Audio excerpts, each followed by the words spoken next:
un autre point important en matière de rémunération, c'est la fiscalité sur les stocks options et attributions gratuites d'actions. Qu'est-ce qui change, mon cher Jean-Paul? Oui, là on va aborder la question qui n'est pas forcément la rémunération du dirigeant, mais c'est plutôt permettre à certains salariés de pouvoir bénéficier de certains avantages. Donc, oui, les outils de motivation et de fidélisation de certains salariés, de certains talents de l'entreprise. Donc on en a beaucoup parlé, les stocks options, les attributions gratuites d'actions.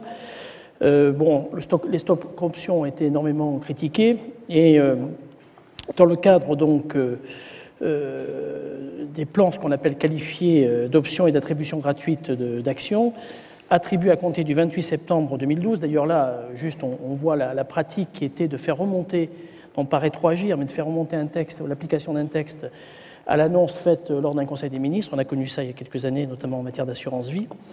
Donc ce régime fiscal de l'avantage qui résulte des actions acquises dans le cadre de plans qualifiés d'options, attribué donc avant le 28 septembre 2012 n'est pas modifié, mais par contre, à compter du 28 septembre 2012, va être modifié. Corrélativement, donc, le dispositif de retenue à la source sur l'actionnariat salarié bénéficiant donc, aux non-résidents est aménagé. Bon, je ne rentrerai pas dans les détails. En ce qui concerne donc l'imposition et de l'avantage résultant des stocks options, maintenant ils sont taxés au barème de l'impôt sur le revenu et ils sont taxés dans la catégorie des traitements et salaires et soumis donc au barème progressif sur les revenus. Donc c'est ce qu'on peut appeler la partie gain en rémunération, puisqu'il y a deux types de gains avec les stocks options et les attributions gratuites, des gains en rémunération et puis des gains qui ont un caractère patrimonial lorsqu'on revend les titres attribués ou acquis dans de bonnes conditions.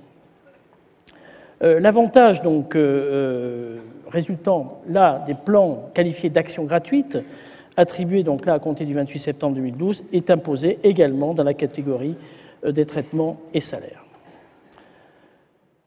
Les plus-values de cession résultant des cessions d'actions par contre et d'actions gratuites vont continuer de relever donc du régime des plus-values de cession de valeur mobilière, mais Laurent tout à l'heure va nous en parler. Ils sont calculés donc sur le gain égal donc pour les stocks options, la différence entre le prix de cession et le prix de souscription, et l'avantage déjà imposé au traitement et salaires, et pour les cessions d'actions gratuites, à la différence entre le prix de cession et la valeur de l'action à leur date d'acquisition.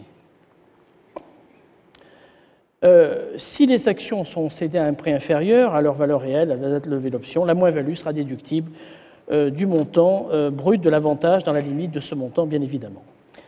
En ce qui concerne les avantages sur les stocks options et les actions gratuites, ils sont inclus dans l'assiette de la contribution sociale généralisée au titre des revenus d'activité, mais cette CSG étant recouvrée par les prélèvements sociaux au titre des revenus du patrimoine, doit être déduite du revenu imposable de l'année de son paiement.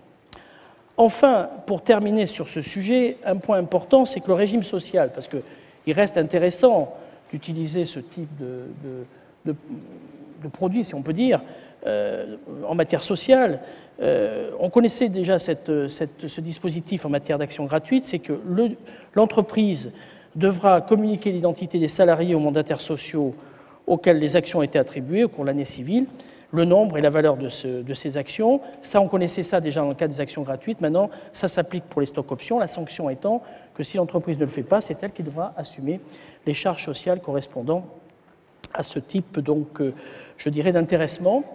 Il restera peut-être à utiliser d'autres moyens, comme la location d'actions et autres, mais c'est vrai que depuis le temps qu'on pilonne fiscalement ce type je dirais d'avantages, petit à petit, ils sont complètement dénaturés de leur intérêt. Voilà, maintenant on va aborder les taxes récentes relatives à l'immobilier professionnel. Et on va parler donc un peu de fiscalité locale, ce qui est devenu au fil des ans effectivement votre spécialité, votre précaré, mon cher Jean-Paul. Oui. Vous vivriez bien sans, peut-être. Alors, en ce qui concerne, je dirais, la réforme récentes liées à l'immobilier professionnel, je ne vais pas aborder les taxes d'aménagement, qui sont liées des taxes qui remplacent la TLE, ni le versement pour sous-densité, qui sont des taxes qui sont liées à l'aménagement foncier. Mais on va d'abord aborder la réforme des valeurs locatives qui avait été déjà initiée, je dirais, depuis 2010, lorsqu'il y a eu, en quelque sorte, la suppression, qui a été une révolution pour la fiscalité locale, la suppression de la taxe professionnelle. Il a bien fallu accélérer le mouvement, puisque en supprimant la taxe professionnelle, on a créé deux types de cotisations, la cotisation foncière des entreprises et la cotisation sur la valeur ajoutée. Et ces cotisations, ces contributions avaient pour base, en tout ou partie, les valeurs locatives. Donc c'était une réforme attendue depuis de très nombreuses années. La valeur locative est un pivot autour duquel gravite l'essentiel de la fiscalité locale, taxe foncière, cotisation foncière des entreprises, CVAE, et dans certains cas, le taux d'enlèvement des ordures ménagères. Alors, antérieurement, le système faisait référence à des méthodes par bail, par comparaison, par appréciation directe. Les locaux industriels étaient évalués selon deux méthodes, la méthode comptable et la méthode particulière, et puis les locaux professionnels, on se calquait sur ce qu'on faisait en matière de locaux d'habitation, qui sera certainement à la prochaine réforme dans les tuyaux, qui changera la valeur locative des locaux d'habitation. Alors, cette réforme consiste en la suppression de la notion de local type au profit de la mise en place d'une grille, et la nouvelle formule est la suivante: valeur locative brute, surface pondérée multipliée par le tarif de la catégorie et le coefficient de localisation. L'article 34 de la loi de finances rectificative de 2010, qui avait mis en place ce système, a prévu un tarif appliqué aux surfaces pondérées, à la pondération des surfaces, c'est ce qui apparaît sur le slide, la prise en compte de l'état du marché locatif, la notion de catégorie de propriété, l'évaluation tient compte du secteur géographique d'implantation, du local, des tarifs de chaque catégorie, etc., etc. Et pour des locaux, peut-être que le théâtre Mogador est dans cette catégorie qu'on aurait du mal à mettre dans ces grilles, on a prévu que la valeur locative était déterminée par voie d'appréciation directe en application d'un taux de 8% par rapport à la valeur vénale d'un immeuble. Je vous laisse calculer, ça va peut-être faire peur au directeur de cet ensemble. Vous avez dans vos transparents qui ne sont pas projetés une grille qui a été mise en place par le décret du 10 octobre 2011, fixant les sous-groupes et les catégories qui vont servir donc à définir cette taxe. Un bilan sur 5 départements tests, puisque 5 départements tests avaient été choisis pour en quelque sorte faire un essai, pour voir ce que ça allait donner. Et il résulte d'un rapport transmis par la DGFiP au Parlement le 18 janvier 2012 qu'on constate dans les départements tests que sur les 10 catégories proposées qui apparaissent dans votre support, les deux premières tiennent une place importante, magasin A et bureau 1 et bureau 2, et qui vont contenir à peu près les 2/3 des locaux. Et sur les 3 principaux sous-groupes, qu'est-ce qu'on constate? On constate que la très grande majorité des locaux professionnels vont être confrontés à une hausse de la valeur locative, avec peut-être une exception pour les bureaux en région parisienne. Parfois, c'est très spectaculaire. Enfin, je vous incite effectivement à regarder en particulier ce qui peut se passer pour les bureaux dans la région Nord-Pas-de-Calais, où là, ça va être violent. Alors, c'est selon les modalités de calcul, je vais l'évoquer juste après sur la CFE, il faudra bien se recaler par rapport à tout ça, parce que c'est vrai que... ça justifie une vraie réflexion stratégique, on va dire. Voilà. Alors, les nouvelles modalités de calcul de ces valeurs locatives des locaux professionnels vont avoir une date de référence fixée au 1er janvier 2013, et ils vont servir de base donc, au calcul de la taxe foncière et de la cotisation foncière des entreprises à partir donc, de 2015. La valeur locative d'un local professionnel est maintenant fixée en fonction de l'état réel du marché locatif, et nous qui utilisons dans nos commissions communales fiscales des papiers, alors des vieux papiers jaunis ou verts avec des références, on va pouvoir ranger tout ça. C'était des références cadastrales qui dataient de 1970, et donc on va pouvoir utiliser ces nouvelles grilles avec une évaluation annuelle de ces valeurs locatives. Donc après l'expérimentation que j'évoquais à l'instant, les propriétaires donc de locaux professionnels recevront courant février 2013 une déclaration pour chaque local, et la date de limite de cette déclaration est fixée au 8 avril avec une tolérance en matière de télédéclaration qu'on connaît bien dans pas mal de domaines. Je vous ai d'ailleurs inséré le modèle de l'imprimé à remplir donc sur le transparent qui vous est présenté. Une autre réforme accessoire, commission intercommunale des impôts directs. J'évoquais à l'instant les commissions fiscales communales qui se réunissent tous les ans. Donc pour calculer les valeurs locatives, c'est un travail très important qui doit être accompli par les élus locaux. Dans le cas de groupements de communes ou de communautés d'agglomération, mais de groupements de communes, à fiscalité autonome, il y aura la mise en place, il y avait auparavant une mise en place d'une commission fiscale sur des délibérations préalables. Là, l'État prend la main et ces commissions sont mises en place à la demande de l'administration sans que les élus puissent intervenir. En attendant ce nouveau calcul, la loi de finances, dans son article 87, reconduit pour les impositions en 2013 les mesures habituelles de revalorisation forfaitaire que l'on connaît bien avec un coefficient de 1,018.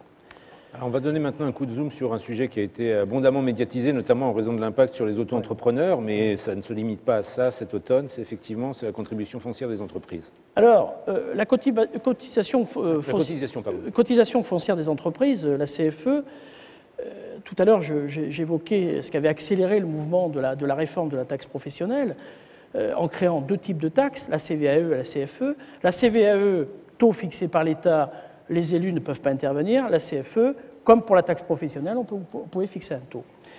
On s'est rendu compte, et je vais l'évoquer, qu'il y avait un seuil, une cotisation minimum qui était prévue par les textes.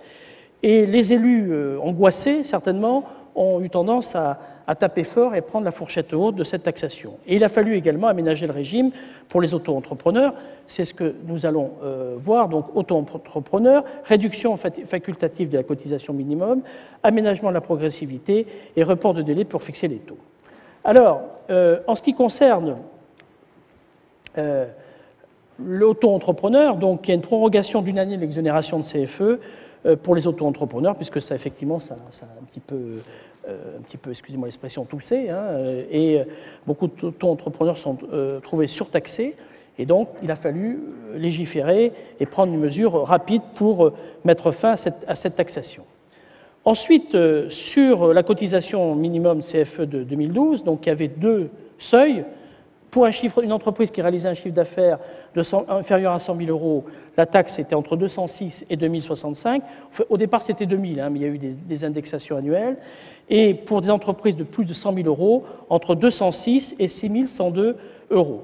Donc, le législateur, devant la forte augmentation de ces cotisations minimum, a prévu que les communes pouvaient à nouveau délibérer pour fixer de nouveaux taux et peut-être revoir ces cotisations minimum qui a été fixée, à condition que ces collectivités délibèrent avant le 21 janvier 2013 afin d'accorder soit un dégrèvement, soit une remise de cette cotisation. Je suis un petit peu sceptique sur les effets des budgets des communes qui auraient été calés en fonction de ces taxes.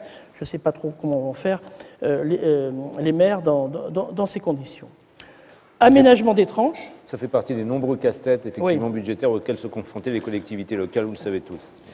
Une nouvelle tranche pour la cotisation minimum, donc pour essayer un petit peu d'amortir l'impact négatif de cette CFE plancher, si l'on peut dire. En ce qui concerne les modalités de paiement, je passe, donc modalités de paiement dématérialisées pour le paiement de la CFE et de l'IFR. On va maintenant aborder une autre mesure qui, je dirais, qui a un caractère assez politique, on va parler clair, c'est surtout le phénomène de la rétention foncière, les outils dont nous disposons pour cette rétention foncière. Alors, tout d'abord, une mesure liée aux terrains situés en zone urbaine, zone terrain à bâtir.